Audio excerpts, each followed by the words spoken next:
You know, a secret government lab, kids with psychic powers, a gateway to another dimension. It all sounds like something straight out of science fiction, right? Well, what if I told you it isn't? So, let's get into it, because the story of Hawkins, Indiana, it's not just a brilliantly written TV show. It's actually built on a foundation of real-life conspiracies, declassified government files, and a scientific history that is very, very dark. The thing is, the show's creators didn't have to invent the weirdest parts of their story. They literally found them tucked away in the pages of America's own classified history, in secrets that we were never, ever supposed to know. To really get where Stranger Things came from, you have to look at what it was first called. Before Hawkins even existed, the show had a different name, Montauk. And that single word, well, it's the key to this whole thing. Just look at the parallels here. It's chilling. The Montauk Project is this huge conspiracy theory about a secret base out in New York. The stories claim they experimented with psychic powers on abducted children, they messed with mind control, and they even tried to rip open portals to other dimensions. Sounds familiar, right? This wasn't just an inspiration for Hawkins Lab. It was literally the blueprint. Okay, so I know what you're thinking. It's easy to just write all that off as a crazy story, right? A fun legend that happens to make for great TV. But this is where the line between what's real and what's fiction starts to get really, really blurry. Because while Montauk might be a conspiracy, the truth is often way stranger and honestly, a lot darker than fiction. There was another program, and this one was absolutely real, it was documented, and you could argue it was way more terrifying. We're talking about Project MK-Ultra. And let me be clear, this is not a theory. From 1953 all the way into the 70s, the CIA was actually trying to figure out mind control. And when they got worried they'd be found out, the director ordered almost all the files destroyed. But you know what? They didn't get everything.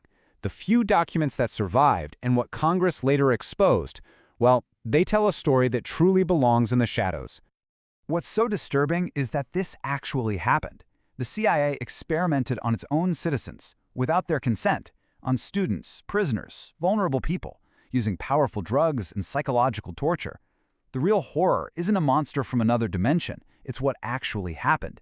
And the show draws a direct line from this. You know Eleven's mom, Terry Ives? The part where she was given LSD while she was pregnant?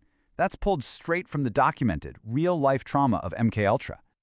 But the fear wasn't just hidden away in secret labs. No, to really get why the show hit so hard, you have to remember the paranoia that was just in the air. The anxieties that made a place like Hawkins feel so terrifyingly plausible. I mean, the 1980s was the era of stranger danger. It was the decade when the faces of missing kids started showing up on milk cartons at the breakfast table. It created this nationwide panic. So when Will Byers disappeared, it wasn't just a clever plot point. It was tapping directly into a real-world terror that every single family in America understood at that time.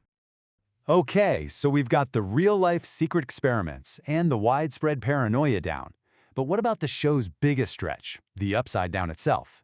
I mean, surely that's just pure fantasy, right? Or is it? The whole idea behind the Upside Down actually comes from a really fascinating concept in theoretical physics: parallel universes. It's often called the multiverse. The theory is basically that other realities, other dimensions, exist right next to ours, just separated by some kind of veil we can't see. And some physicists even think these other universes could have totally different laws of physics, making them truly alien. Now, to be fair, scientists aren't out there looking for demogorgons, but they are actively searching for proof of hidden dimensions. And the theory goes that a massive amount of energy, kind of like the kind 11 can generate, could, in theory, rip a hole between our reality and another one. So while the science in this show is definitely speculative, it's rooted in legitimate scientific inquiry. So when you put all of these pieces together, what do you end up with? You get a story that masterfully weaves together documented facts, a wild conspiracy theory, and actual theoretical science. It's an incredible blend. Let's just break it all down, one for one. 11's powers, they're born from the very real horrors of MK-Ultra. The Upside Down, it's born from actual parallel universe theory. Hawkins Lab is basically a stand-in for any number of secret Cold War projects. And the entire emotional weight of Season 1, Finding a Lost Kid, that comes directly from a very real national panic. And here's the thought that's really going to stick with you. The Demogorgon, sure, it's fiction. But the real-life government program that inspired a traumatized, superpowered kid like 11, that part is terrifyingly, verifiably true. You know, the creators of Stranger Things didn't really have to look far for their monsters. They were right there, in declassified government files and scientific papers. It just reminds us that sometimes the most unbelievable stories are the ones that have already happened, just hidden out of sight. It really makes you wonder, doesn't it? What other truths are still sitting out there in redacted files? And what other fictional worlds might be a lot closer than we could possibly imagine?